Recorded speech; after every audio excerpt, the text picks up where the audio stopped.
Ցայգ մարզային հեռուստաընկերության ուղիղ եթերում այսօր լրատվականն է, բարև ձեզ։ Օրվա գլխավոր նորությունները նախ համառոտ։ Հրադադարի պահպանման ռեժիմը խախտվել է ավելի քան 55 անգամ, իրավիճակը առաջնագծում։ Ինքնասպանության փորձ Գյումրիում, տուժողը ստանում է ընթացիկ դեղորայքային բուժում։ Քլինտոնն ու Թրամփը շարունակում են քարոզարշավը, կրքերը գնալով ավելի են թեժանում։ 11-ամյա Անի Եղիկյանի աննախադեպ հաջողությունը, գյումրեցի մարմնամարզիկների հեռանկարները։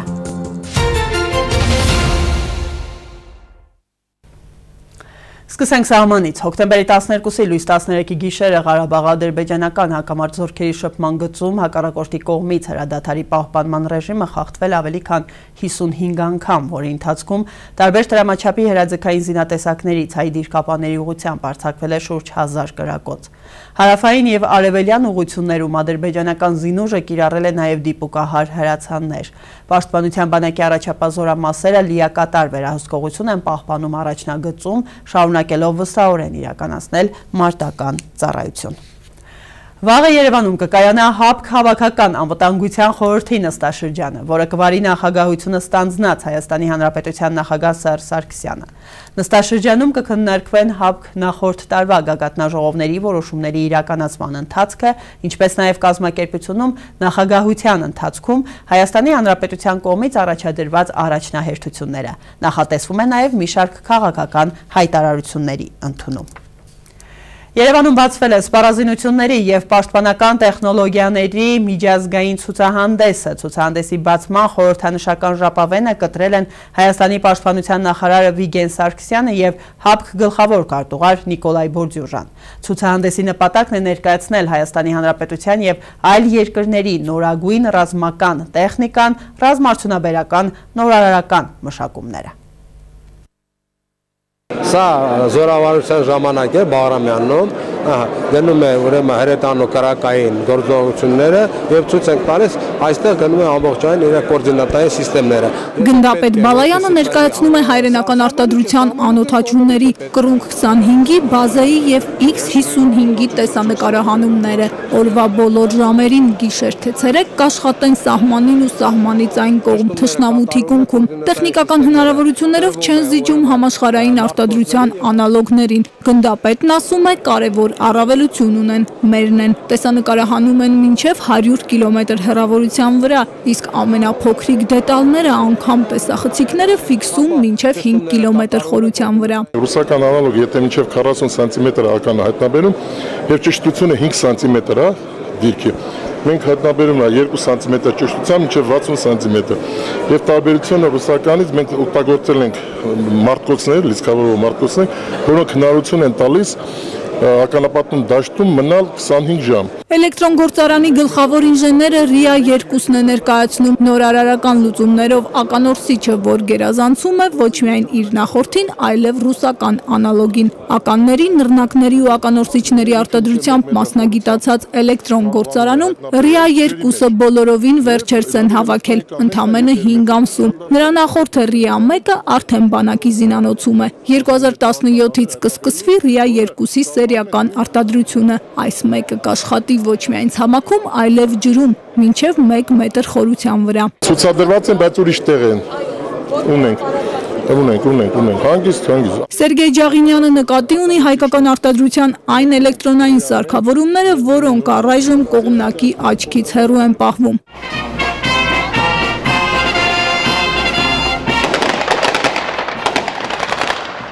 Երևան Էքսպո ցուցահանդեսային համալիրի բակը կարճ ժամանակով մարտի դաշտի է վերածվել։ Հակառակորդն իհարկե պայմանական է։ Մինչև սպառազինության եւ պաշտպանական տեխնոլոգիաների ARM High-Tech առաջին միջազգային ցուցահանդեսի բացումը նախ ցուցադրական ելույթներ։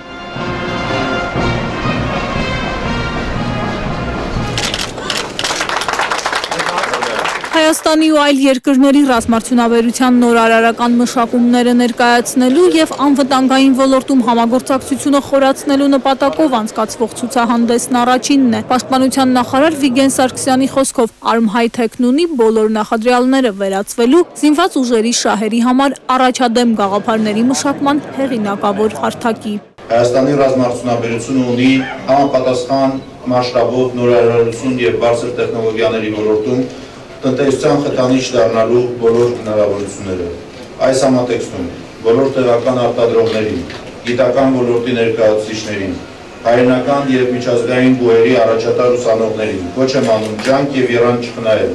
ազգ բանակ տիրույթում իրենց ներգրավվածության շրջանակները ուրվագծելու համար։ Արմհայթեք 2016-ը ՀԱՊԿ գլխավոր քարտուղար Նիկոլայ Բորդյուժան դիտարկում է համատեղ ռազմաարդյունաբերական պոտենցիալի ստեղծման համատեքստում։ Բորդյուժայի խոսքով հավաքական անվտանգության ապահովմանն ուղղված գլխավոր ջանքերն իհարկե քաղաքական միջոցներով են իրականացվում եւ հիմնվում են այն քաղաքական մեծ պոտենցիալի վրա, որը գոյություն ունի անդամ երկրներում, սակայն կազմակերպության ուժային պոտենցիալն ամրապնդելու խնդիր նույնպես առկա է։ Որպեսզի այդ ուժերը գործեն կոլեկտիվ, արդյունավետ ու պատրաստ լինեն ցանկացած վտանգի դիմակայելու, նրանք պետք է ապահովված լինեն ժամանակակից ռազմական սպառազինությամբ ու տեխնիկայով։ Այն պետք է լինի նաև համատեղ, որպեսզի զինծառայողները դժվարություն չունենան համատեղ ռազմական գործողությունների ժամանակ։ Ցուցահանդեսում հիմնական շեշտը դրված է բարձր տեխնոլոգիական լուծումների վրա։ Հայաստանն այս ոլորտում ավանդաբար առաջատար դիրքեր է զբաղեցրել եւ այսօր էլ մրցունակ է։ Զինվորական հագուստից մինչև պարագաներ, նորարարական տեխնոլոգիաների եւ բարձր ճշգրտության զենքի մշակումներ, մարտի կառավարման համակարգեր, հաղորդակցման ու կապի միջոցներ, անօդաչու ավիացիա։ Այս ամենը այսօր արտադրվում է Հայաստանում։ Սա դիտարկման սարք, այսինքն մինչև 4000 մետրի ռենքը հանգիստ զգում է շարժ կա թե չկա։ Արագած գործարանի արտադրած գերժամանակակից դիտարկման սարքն է մինչև 8000 մետր հեռավորության վրա կարող է ցույց տալ շենքշինություններ, իսկ 3000 մետր հեռավորությունից զինված հակառակորդին զենքերով հանդերձ։ Նոր ենք նախագծել սարքել։ Այսինքն նմանատիպ սարքեր կան, բայց մինիմումը 3-ից 4 անգամ թանկ են, ասենք, ստացում, քան մեր մոտի սարքերն է, բայց ինքը իր պարամետրը ոչ ոմանով չի զիջում նրանց։ Այս մեկը հակատանկային ֆագոտն է, սրանով են տղաները սահմանին տանկեր խոցում։ Նորարարական լուծումով ջերմադիտային նշանոցը թույլ է տալիս մինչև 3500 մետր հեռավորության վրա օբյեկտը հայտնաբերել եւ խոցել անգամ գիշերը։ Երկրորդ բակալինիայի ով պատրաստված արտադրվում է Հայաստանում, տեխնոլոգիան այն ամերիկյան տեխնոլոգիաներով է։ Գիշերը ամեն ինչ ցույց են տալիս Unicom ինժեներինգ ընկերության երիտասարդների նախագծած գիշերային տեսանելիության այս սարքավորումները։ Իսկ Instigate ընկերության մշակած անօդաչուների ավտոպիլոտները արդեն Սինգապուրի ծովային սահմաններն են հսկում։ Armhigh-Tech-ը նաև գործարար հատված ունի ռազմաարդյունաբերական համալիրի ձեռնարկությունների եւ ՀԱՊԿ անդամ երկրների զինված ուժերի գլխավոր շտաբերի մասնակցությամբ ընթացող համաժողովը փակ է։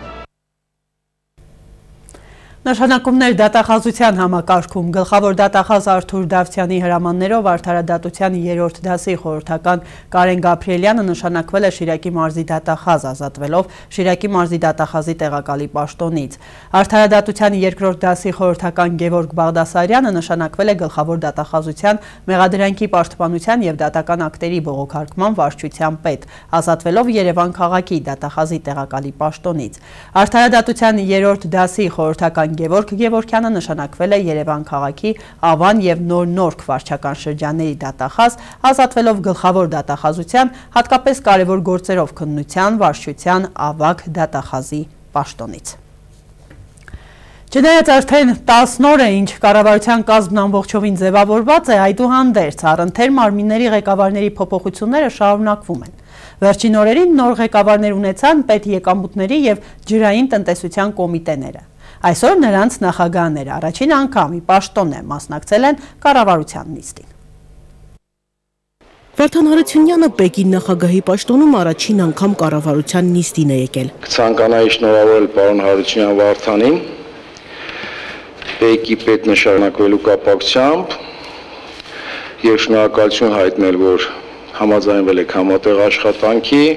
մանավանդ որ մամուլը շատ է գրում, որ երկար ժամանակ դիմադրել եք։ Ջրային տնտեսության պետական կոմիտեի նախագահի պաշտոնը ստանձնելու կապակցությամբ էլ շնորհավորանք ստացավ Արսեն Հարությունյանը։ Շնորհավորանքներին հաջորդում են հանձնարարականները։ Կրթության եւ գիտության նախարարը, մարզպետներն ու Երևանի քաղաքապետը 7 օրում առաջարկություններ պետք է մշակեն, ներկայացնեն կառավարություն։ Վարչապետը բարեփոխումներ է ակնկալում հանրակրթական հաստատություններում։ Ավելի կոնկրետ ըստ Կարապետյանի պետք է ձեռքբազատվել ազգակցական կապերի հովանավորչության եւ շահերի բախման երևույթներից։ Ինչի մասին է խոսքը բոլորը շատ լավ հասկանում եք։ Մայր եւ աղջիկ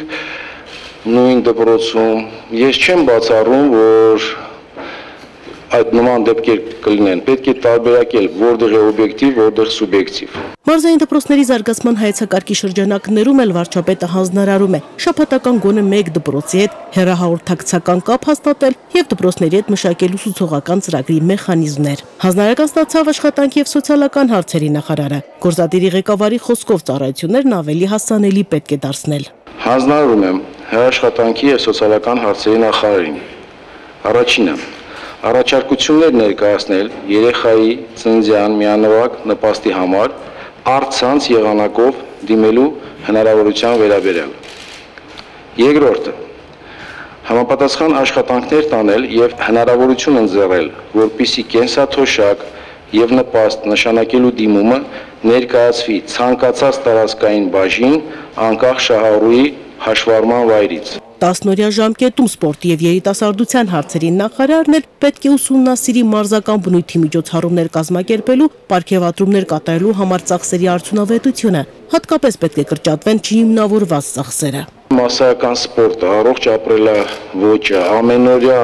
կյանքում մեր պետք է անընդհատ մենք զգանք։ Այս ամենից բացի վարչապետը բոլոր գերատեսչությունների ղեկավարներին առաջարկում է թափանցիկ ու բաց աշխատել մամուլի հետ։ Ասում է մարդիկ պետք է հասկանան, թե ինչ են անում, ինչու են անում եւ ուր են գնում։ Արագարձագանքման մեխանիզմները պետք է գործեն ապրիլյան քառօրյա ռազմական բախումներում զոհված կամ անհայտ կորած զինծառայողների ընտանիքներին սոցիալական աջակցություն տրամադրելու ուղղությամբ։ Որոշման այս նախագծի ընդունման դեպքում սահմանվում է անպատասխան դեպքի առաջացման ժամանակ անպատասխան տեղեկությունները զինկոմիսարիատից երրորդյա ժամկետում սոցիալական աջակցության տարածքային մարմիններին տեղեկացման պարտադիր նորմը։ Օպտիմալացմանը կփոխարինի կտրուկ կրճատում ձևակերպումը։ Քաղաքաշինության պետական կոմիտեի կանոնադրությունն ու կառուցվածքը հաստատելու մասին որոշման նախագծի ներկայացման ժամանակ Կարեն Կարապետյանը Նարեկ Սարգսյանին հանձնարարում է պոակների ու ծիգերի մասով էլ վերանայումներ անել, գնալ կտրուկ կրճատումների։ Արտադրում ենք կառավարումը 1, կրճատում ենք 2, պոակները, ավելնորդ կառույցները, ծիգը հրաժարվում ենք, որտեղ կենտրոնացել ենք, պոակները կամ կենտրոնացնում ենք կամ հրաժարվում ենք։ Տնօրեն, բոլոր այդ ատրիբուտիկան, այդ ամեն ինչը մաքրում ենք, կտրուկ նվազեցում է պետք ծախսերի։ Իսկ թե գերատեսչություններում ինչ փուլում են կրճատումները, նախարարները չեն շտապում կոնկրետ մեկնաբանել։ Առաջնային պետք է ուսումնասիրենք եւ հետո կրճատենք եւ օպտիմիզացնենք։ Այս բանը դա քննարկվում է կրճատման հաստիկները, բայց գործընթացը սկսվել է։ Այն պոակները, այն մարզադպրոցները, որոնք չունեն բազաներ, այսինքն չունի դալիճ, որ մարզվի, պետք է խոշորացվեն, վերախմբավորվեն։ Բջջային հեռախոս արտաքին գործերի նոր փոխնախարարին։ Նիստում Շավարժ Քոչարյանը ներկայացնում է մի նախագիծ, որով առաջարկվում է եւս մեկ բջջային հեռախոս տրամադրել նախարարությանը, որը նախատեսված է նախարարի տեղակալի նոր հաստիկի ավելացմամբ։ Պարոն Հարությունյան, ո՞նց անենք այս հարցերը մեր օրակարգից անենք։ Ընդհանրապես այս հարցը կոմիտեել չբերենք։ Շատ լավ։ Սոցիալապես անապահով ընտանիքները եւ ֆանից են օգտվելու էլեկտրաէներգիայի եւ գազի սակագների նվազեցումից։ Այս մասին նիստից հետո լրագրողների համար պարզաբանում է անում սոցապ նախարարը։ Առաջիկա մեկ ամսվա ընթացքում արդեն մենք ունենանք կոնկրետացված մոտեցումներ եւ կարծում եմ կառավարությունը այդ հարցին անդրադարձ կարելի է ստանալ։ Արտեմ Ասատրյանի խոսքով հանրապետությունում այսօր հաշվառված է մոտ 31000 անապահով ընտանիք։ Դեռևս նախորդ տարի Գյումրու Վարդան Աչևյանի անվան դրամատիկական թատրոնի 150-րդ թատերաշրջանին նվիրված միջոցառումների շրջանակներում կառավարությունը խոստացել էր ֆինանսական միջոցներ հատկացնել եւ նորոգել թատրոնի բեմը։ Խոստումը չուշացավ։ Այս նպատակով ըստ ներկայացված նախահաշվային արժեքի տրամադրվեց 4 միլիոն 976 հազար դրամի չափով գումար։ Բեմի նորոգման աշխատանքները մեկնարկել են հուլիսի երկրորդ կեսից եւ ավարտվել մինչեւ սեպտեմբերի 15-ը։ Դե ներկայացում կար կրունկալցոկ աշխատին, գիտեք, ինքը շատ կօգներ հանդիսատեսին, շատ լավ է։ Գյումրու Վարդան Աճեմյանի անվան դրամատիկական թատրոնի բեմի տեխնիկական վերազինումն այլևս անհրաժեշտություն էր։ Ներկայացումը ներկայացում, գրանցած հաջողություններն ու ձեռքբերումներն էլ վկայություն, սակայն դերասանական կազմի համար դեռևս չվերանորոգված բեմի վրա խաղալը ոչ միայն դժվար էր, այլ նաև վտանգավոր։ Դերասանը հնարավորություն չուներ շարժվելու, դերասանը չէր կարող շարժվել, անընդհատ ինչ-որ փոսերի ենք հանդիպում, ինչ-որ անհարթություններ ենք հանդիպում։ Երբ որ դերասանը բեմում քայլում է, նույնիսկ հատկապես կին դերասանուին պատկերացրեք, ներկայացման ընթացքում հատակը ծակ է ու կրունկը մտնում է, ինչքան ինքը տեխնիկական խնդիր է, որ խանգարում էր դերասաններին։ Դու կերպարիդ մեջ ես ու հանկարծ մտածում ես, ոտքս այնպես դնեմ, որ կրունկս չընկնի այդ արանքը։ Պատկերացնում եք, ինչ ահավոր բան է դա դերասանի համար։ Բեմը նորոգման ենթարկվել էր տարիներ առաջ։ Բեմի նորոգումը սակայն իրականացրել էին մասնագիտական նրբությունները հաշվի չառնելով։ Հենց դա էլ հանդիսացել էր պատճառ, որ բեմը շարքից դուրս էր եկել։ Լինսի ծրագրից հետո այս բեմը չէր վերանորոգվել, իսկ լինսի ծրագրով չէր վերանորոգվել։ Ուղղակի կոսմետիկ ինչ-որ հարցեր են լուծվել, որը ել ավելի վնասել էր նախկինում է տեղած բեմին, որը շատ ավելի ամուր է, շատ ավելի պինդ էր, որովհետև բեմը վերանորոգելու կա հստակ պահանջներ ու պայմաններ, որը նախկինում չէր պահպանվել, իսկ այս անգամ պահպանվեց։ Կառավարությունը թատրոնի 150-ամյակին նվիրված միջոցառումների շրջանակներում հատկացրել էր 4 միլիոն 976 հազար դրամի չափով գումար, որից միայն 3 միլիոն 520 հազարը նախատեսված է եղել բեմի նորոգման, 1 միլիոն 456 հազարն էլ լուսային տեխնիկայով վերազինման համար։ Թատրոնը օգտագործել է 3 միլիոն 405 հազար 600 դրամը, այսպես ասած մնացորդը մնացել 114 հազար 400 դրամ, որը արդեն իսկ հաշվետվությունը ներկայացված է կառավարություն եւ թատրոնը փոխանցել է ավել մնացած գումարը, նաեւ փոխանցելու է կառավարություն որպես ծախսերի խնայողություն։ Արդեն մենք ունենք հարթակ, որը շատ բեմական է ու շատ պրոֆեսիոնալ է, դա մեզ շատ է օգնում առաջի հերթին եւ նաեւ ապահով է, դա շատ կարեւոր է, որովհետեւ գիտեք բեմական տեխնիկան ինչքան վտանգավոր է, պիտի ամեն մի պտուտակի հետ կապված խնդիրներ կա։ Հիմա ամեն ինչը արդեն վերանորոգված է, այն ինչ վերաբերում է տեխնիկականին։ Բեմի նորոգման աշխատանքները մեկնարկել են հուլիսի երկրորդ կեսից, ավարտվել մինչև սեպտեմբերի 15-ը։ Տախտակների եւ լուսային տեխնիկայի ձեռքբերման համար հայտարարվել էր մրցույթ, իսկ շինաշխատանքները հիմնականում իրականացրել են հենց թատրոնի աշխատակիցները։ Եվ մի քանի այլ մարդիկ, որոնք ունեցել են թատրոնի հետ պայմանագրեր եւ միջամտել են աշխատանքներին, վերանորոգման աշխատանքներին, թվով 3 մարդու հետ կնքվել է պայմանագիր եւ ամբողջ այս process-ի համար Գյումրու դրամատիկական թատրոնը իր կողմից եւս 3 հոգու հետ կնքելով պայմանագիր մոտ 660 հազար դրամի աշխատավարձ է վճարել, ինչպես նաեւ իր աշխատողներին արձակուրդային ընթացքում աշխատելու համար նաեւ պրեմիաներ, հավելավճարներ է սահմանել։ Հատակը հենց արվել է թատրոնի հարույթի աշխատողների կողմից, երբ որ դու ես ինքդ փորձում ինչ-որ բան անել քո թատրոնինն է, իսկ այս բեմը արդեն այն ինչ-որ արել է, մեր աշխատողներն են արել։ Երբ որ բեմը վերանորոգվեց, դա ցնծություն էր թատրոնում, որ դերասանը արդեն կարող է վստահ բեմի վրա քայլել, խայտառակություն էր այն նախկին վերանորոգումից հետո։ Հիմա արդեն զգում ես, որ իրոք թատրոնում ես, իրոք հնարավորություն կա, իրոք կարող ես ինչ-որ բան անել առանց մտածելու, որը չխանգարի քեզ ստեղծագործական պահի ժամանակ։ Շատ գերազանց է, կարող ես հանգիստ շարժվել, բեմը թույլ է տալիս շարժվելու, ազատորեն գործելու, ինչ ուզում ես արա, անհարթությունների չես հանդիպի։ Բեմը պատրաստ է, դերասանները նույնպես։ 151-րդ թատերաշրջանի բացումը եւ խելահեղ պատմություն ներկայացման առաջնախաղն էլ կայացել է արդեն նորոգված բեմում։ Ալա Բաղդասարյան, Խաչատուր Գևորգյան, այսօր։ Մյուս թեմաները կարճ դադարից հետո։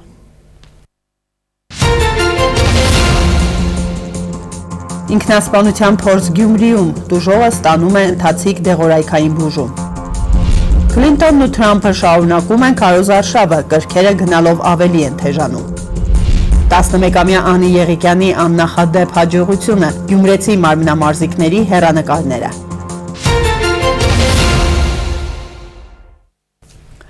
Հոկտեմբերի 13-ին ժամը 13:49 շտապ օգնության մեքենայով Գյումրու բժշկական կենտրոն է տեղափոխվել Աղին գյուղի բնակիչ 1932 թվականին ծնված Ա.Վ.-ն։ Բժիշկների փոխանցմամբ նախնական տեղեկություններով նա փորձել է կախվելու միջոցով ինքնասպանություն գործել։ Քաղաքացու մոտ ախտորոշվել է սուր շնչառական անբավարարություն, երկրորդից երրորդ աստիճանի հիպոքսիկոմա ախտորոշմամբ։ Բժիշկների կողմից կատարվել է լաբորատոր գործիքային հետազոտություն, տուժածը ստանում է ընթացիկ դեղորայքային բուժում։ բուժում։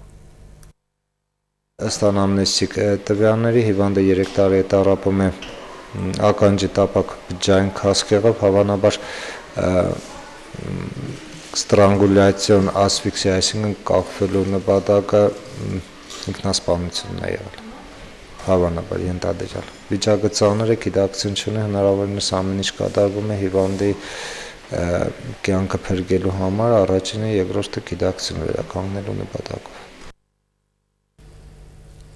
Այսօր ժամը 7:35 Գյումրի բժշկական կենտրոնից ոստիկանության Շիրակի մարզային վարչության Գյումրու Մուշի բաժին հաղորդում է ստացվել, որ սուր կտրող ծակող գործիքից ստացված վնասվածքով բուժօգնության է դիմել քաղաքացի։ Նրա մոտ ախտորոշվել է աջ թոքակողի կտրած ծակած վերք, կյանքին վտանգ չի սպառնում։ Ինչպես հետագայում պարզվել է, տուժողը 1992 թվականին ծնված Ռուսաստանի Դաշնության քաղաքացի ԱՌՆ է, որը 102-րդ ռազմաբազայի պայմանագրային զինծառայող է։ Այսօր լրատվականի հարցմանն ի պատասխան ոստիկանության հասարակայնության հետ կապի եւ լրատվության վարչությունից հաստատել են տեղեկությունը։ Տուժածը հայտնել է, որ նշված վնասվածքները ստացել է գիշերը ժամը 3-ի սահմաններում Գյումրու Շիրակացու փողոցի Մարմաշենի խճուղու խաչմերուկում անծանոթների հետ վիճաբանության ժամանակ կատարվում է նախաքննություն։ Իսկ 3 ժամը 20:35-ին ոստիկանության Մուշի բաժին հաղորդում է ստացվել, որ Գյումրի բժշկական կենտրոն է տեղափոխվել 1984 թվականին ծնված Գյումրու բնակիչ ՎՍ-ն։ Նրա մոտ ախտորոշվել է կրծքավանդակի վնասվածք, չթափանցող վերքեր ձախ կեսի շրջակայքում։ Նրա առողջական վիճակը բժիշկները այս պահին գնահատում են բավարար։ Ոստիկանության լրատվության եւ հասարակայնության հետ կապերի վարչությունից այսօր լրատվականին հայտնել են, որ հոկտեմբերի 12-ին Գյումրու Շչեդրինի 7B շենքի դիմաց 1991 թվականին ծնված ԱՄ-ն վիճաբանության ընթացքում դանակի մի քանի հարվածներ է հասցրել ՎՍ-ին։ ԱՄ-ին բերման են ենթարկել նույն օրը ժամը 23:35-ին կատարվում է նախաքննություն։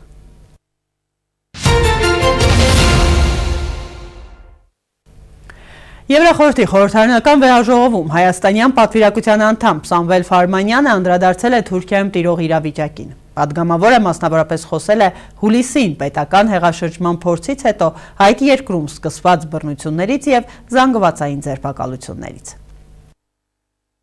News coming from Turkey, colleagues, reminds me of the horror and nightmare of Stalin era. Թուրքիայից եկող լուրերը ինձ հիշեցնում են ստալինյան ժամանակաշրջանի սարսափն ու դաժանությունները։ Խորհրդային միության անգամ հեռավոր գյուղերում ապրող միլիոնավոր քաղաքացիներ մեղադրվում էին այսպես կոչված արևմտյան իմպերիալիզմի գործակալներ լինելու մեջ, արդյունքում բանտարկվում կամ սպանվում էին։ Այսօր նախագահ Էրդողանը փորձում է կրկնօրինակել Ստալինին, օգտագործելով գյուլենական շարժումը ստալինյան արևմտյան իմպերիալիզմի փոխարեն։ Ինչ էլ արտգործնախարար Չավուշօղլուն 3 չասեր այստեղ, իրավիճակը Թուրքիայում վարակույրներից այն կողմ չափազանց պարզ է։ Էրդողանը ձգտում է իր կերում կենտրոնացնել էլ ավելի մեծ իշխանություն, կերտելով մի աննախադեպ բռնակալական վարչակարգ, իսկ սահմանադրության փոփոխության մասին հնչող ձայները այդ մտադրության եւս մեկ ապացույց են։ Ավելին, աճող ներգրավվածությունը Սիրիայում, Թուրքիայի ներսում ու նրա սահմաններից դուրս ահաբեկչական կազմակերպությունների դեմ պայքարի հարցում նկատելի շահարկումը, Լոզանի պայմանագրի կասկածի տակ առնելը, ցանկության բացակայությունը ապաշրջափակման ենթարկել Հայաստանի հետ ապօրինաբար փակված սահմանը եւ միանշանակ աջակցությունը Ադրբեջանին Լեռնային Ղարաբաղի հակամարտության խաղաղ կարգավորման նրա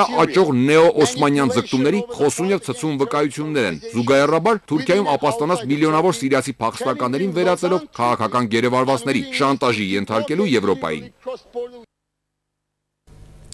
Հռոմի Ֆրանցիսկոս Պապը կոչ է արել անհապաղ հրադադար հաստատել Սիրիայում խաղաղ բնակչությանը, մասնավորապես երեխաներին տարհանելու ընթացքում, ովքեր գտնվում են չդադարող եւ դաժան ռմբակոծությունների թիրախում։ Եվ չնայած Հալեպում էլ իրավիճակը հանգիստ չէ, բայց հալեպահայությունը փորձում է վերադառնալ բնականոն կյանքին։ Ինչպես ավելի վաղ հայտնել ենք տեղի ազգային վարժարաններում, դասերը վերսկսվել են։ Միացյալ Նահանգները եւ Ռուսաստանը հայտարարել են Սիրիայի ճգնաժամի շուրջ շաբաթվա վերջին ակնկալվող երկօրյա բանակցությունների մասին։ Ռուսաստանի արտգործնախարար Սերգեյ Լավրովը կհանդիպի Միացյալ Նահանգների պետքարտուղար Ջոն Քերիին հոկտեմբերի 16-ին Շվեյցարիայում։ Հաջորդ միջազգային հանդիպումը տեղի կունենա հոկտեմբերի 17-ին Լոնդոնում, դրան սակայն այլևս չի մասնակցի Ռուսաստանը։ Հոկտեմբերի 16-ի հանդիպումը կլինի առաջինը կողմերի միջև եւ այն բանից հետո, երբ պաշտոնական Վաշինգտոնը այս ամսվա սկզբին դադարեցրեց երկկողմ դիվանագիտական շփումները Մոսկվայի հետ Սիրիայում հրադադարի ռեժիմը չպահպանելու պատճառով։ Իսկ Քլինտոնն ու Թրամփը շարունակում են քարոզարշավը, օրորի կրքերն ավելի են թեժանում։ Մեկ ամսից էլ քիչ է մնացել մինչև նոյեմբերի 8-ի նախագահական ընտրությունները։ Մեկ ամսից ավելի քիչ է մնացել մինչև նոյեմբերի 8-ի նախագահական ընտրությունները։ Երեքշաբթի օրը Ֆլորիդայում քարոզարշավի ընթացքում Հիլարի Քլինտոնն անդրադարձավ կլիմայական փոփոխության խնդրին։ Նա նշեց, որ այսօր օվկիանոսի ջերմաստիճանը հասել է ռեկորդային ամենաբարձր ցուցանիշին։ Դրա հետևանքով են ուժեղ անձրևներն ու ջրհեղեղները։ Այնինչ տեղի է ունենում այժմ հյուսիսային եւ հարավային Քարոլինա նահանգներում, իսկ հարավ-արևելքում ծովի մակարդակը բարձրացել է մոտ 30 սանտիմետրով։ Քլինտոնը նախազգուշացրել է, որ ծովի մակարդակի բարձրացման արդյունքում Ֆլորիդայում մեկ սերունդը կունենա շուրջ 400 միլիարդ դոլարի կորուստ անշարժ գույքի ոլորտում։ Նա նաև նշել է, որ կլիմայի փոփոխությունը կազդի առողջապահության ոլորտի վրա։ Քլինտոնը ասել է, որ որպես երկրի նախագահ նա կվերածի ԱՄՆ մաքուր էներգիայի գերտերության, հետևում թողնելով Չինաստանին եւ Գերմանիային։ ԱՄՆ-ի նախկին փոխնախագահ եւ կլիմայի փոփոխության մասին բարձրաձայնող Նոբելյան մրցանակակիր Ալ Գորը եւս մասնակցում էր Քլինտոնի քարոզարշավին։ Իր հերթին Թրամփը իր քարոզարշավն էր անցկացնում Թեքսասի Սան Անտոնիո քաղաքում։ Նա շարունակում է պայքարը, չնայած շատ հանրապետականներ դադարել են իրեն աջակցելուց։ Հանրապետական թեկնածուն ունի ընտրողների կայուն բանակ, սակայն վերջերս հրապարակած տեսայիրիզը, ուր նորապսակ Թրամփը ասում է, որ փորձում էր սեռական հարաբերություն ունենալ ամուսնացած կնոջ հետ, կարող է ստիպել ԱՄՆ-ի տարբեր նահանգների չկողմնորոշված ընտրողներին իրենց ձայնը տալ Թրամփի մրցակցին։ Դոնալդ Թրամփը հրապարակել է իր ներողություն հայցող տեսահոլովակը, ուր նա ներողություն է խնդրում իր խոսքերի համար։ Նա նաև հիշեցրել է, որ Հիլարի Քլինտոնի ամուսին նախկին նախագահ Բիլ Քլինտոնը կապ է ունեցել այլ կանանց հետ, ովքեր ըստ Թրամփի ահաբեկման են ենթարկվել Հիլարի Քլինտոնի կողմից։ Հրապարակած տեսահոլովակում Թրամփը ասում է, որ նա ցանկանում է պայքարել անբարենպաստ պայմաններում ապրող ամերիկացիների համար եւ խոստանում է լինել ավելի լավ մարդ։ Կյանքի 89-րդ տարում մահացել է Թայլանդի թագավոր Փուհումիփոն Ադուլյադետը, հայտնում է Reuters գործակալությունը, հղում անելով թագավորական պալատի հայտարարությանը։ Թագավորը մահկանացուն կնքել է Բանգկոկի Սիրիրատ հիվանդանոցում։ Ադուլյադետը Թայլանդում իշխել է 1946 թվականից։ Նա վայելել է քաղաքացիների սերն ու հարգանքը, ովքեր առավոտից հիվանդանոցի պատերի տակ աղոթում էին նրա ապաքինման համար։ Հենց թայլանդցի միապետն է Եվրոպայում ստանալով համակողմանի կրթություն մշակել եւ անձամբ հետևել համազգային ռոռոկման համակարգի ստեղծման ծրագրի իրականացմանը, որը նպաստել է, որպեսզի երկիրն աշխարհում բրնձի արտահանմամբ զբաղեցնի առաջին տեղը։ 2016 թվականին գրականության ոլորտում Նոբելյան մրցանակը շնորհել են ամերիկացի երաժիշտ եւ հեղինակ կատարող Բոբ Դիլանին։ Այդ մասին հայտարարել է Շվեդիայի գիտությունների թագավորական ակադեմիայի մշտական քարտուղար Սարա Դանիուսը։ Մրցանակը շնորհվել է ամերիկյան երգի ավանդույթի շրջանակներում նոր պոետիկ արտահայտչականության ստեղծման համար։ Մրցանակի հանձնման հանդիսավոր արարողությունը տեղի է ունենալու դեկտեմբերի 10-ին Ստոկհոլմում։ Եվ մեր թողարկման մարզական լուրը Գյումրու մարմնամարզության մարզադպրոցի Սանանի Եղիկյանը հաջող մրցելույթներ է ունեցել մարմնամարզության Հայաստանի երիտասարդական առաջնությունում։ Բազմամարտում նա զբաղեցրել է 3-րդ հորիզոնականը, իսկ հավասարակշռության գերանի վրա ցույց է տվել լավագույն արդյունքը։ 11-ամյա Անիից սպասելիքները մեծ են, ինչպես նաև դպրոցի մյուս սաներից։ Առջևում մարզադպրոցի բաց առաջնությունն է։ Մանրամասները Հապետ Հարությունյանից։ Չտալես Իրինա ձերքերս ու դեպքեր պարտաշ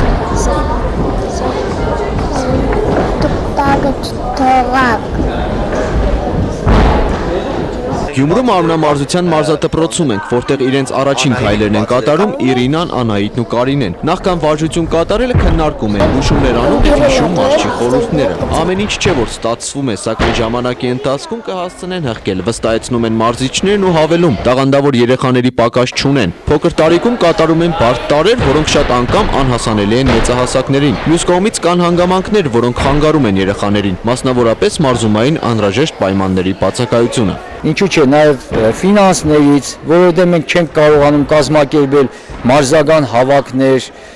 հանդիպումներ ավելի հզոր մարզիկների հետ, հզոր մարզիչների հետ, մեր երեխաները որոշ տարիքում արդեն հետ են մնում։ Անկախ ամեն ինչից մարզադպրոցում շարունակվում են ինտենսիվ մարզումները, որոնց արդյունքում 11-ամյա Անի Եղիկյանը հաջող մրցելույթներ է ունեցել Հանրապետության երիտասարդական առաջնությունում։ Աննախադեպ իրոք ասում եմ հաջողություն ունեցանք մեր Անի Եղիկյանը երիտասարդների մեջ, նրա տարիքը 11 տարեկան է, գրավեց բազմամարդից 3-րդ տեղ, իսկ հավասարակշռության կերանին գրավեց առաջի տեղ։ Անին մարզադպրոցի հույսերից մեկն է, սպասելիքները նրանից մեծ են, իսկ սկզբանե մտադիր չի եղել զբաղվել մարզաձևով, խոստովանում է նրա անձնական մարզիչ Նուշ Սուկյասյանը։ Այսօր առանց ամենօրյա մարզումների իրեն չի պատկերացնում, ցանկանում է դառնալ պրոֆեսիոնալ մարզուհի։ Մանրամասնությունը ինձ տալիս է ուժ, կարող եմ ամեն ինչ անել, գեղեցիկ մարմին ունենամ, ամեն ինչ։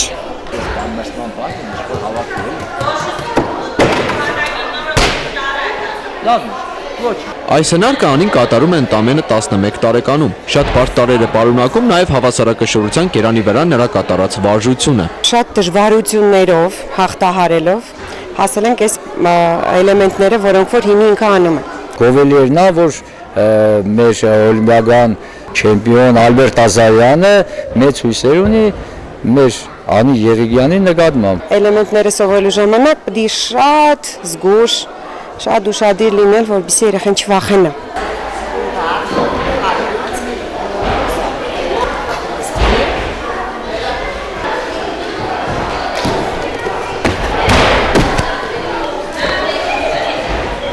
Նուշ Սուկյասյանը հայտնեց, որ գալիք տարի պատրաստվում են մասնակցել միջազգային մրցաշարի։ Նպատակները հեռուն են տանում, մինչ այդ կբավարարվեն հանրապետական ստուգատեսներին մասնակցելով։ Նշենք, որ հաջորդ շաբաթ տեղի կունենա Գյումրու մարմնամարզության մարզադպրոցի բաց առաջնությունը, որին կմասնակցեն հանրապետության մյուս քաղաքների մարզադպրոցների սաները։ Անի Եղիկյանից ու դպրոցի մյուս սաներից սպասելիքները մեծ են։ Հապետ Հարությունյան, Խան Հովհաննիսյան, այսօր։ Օրվա լրահոսից կարևորել էինք այսքանը, շնորհակալություն ուշադրության համար, առայժմ։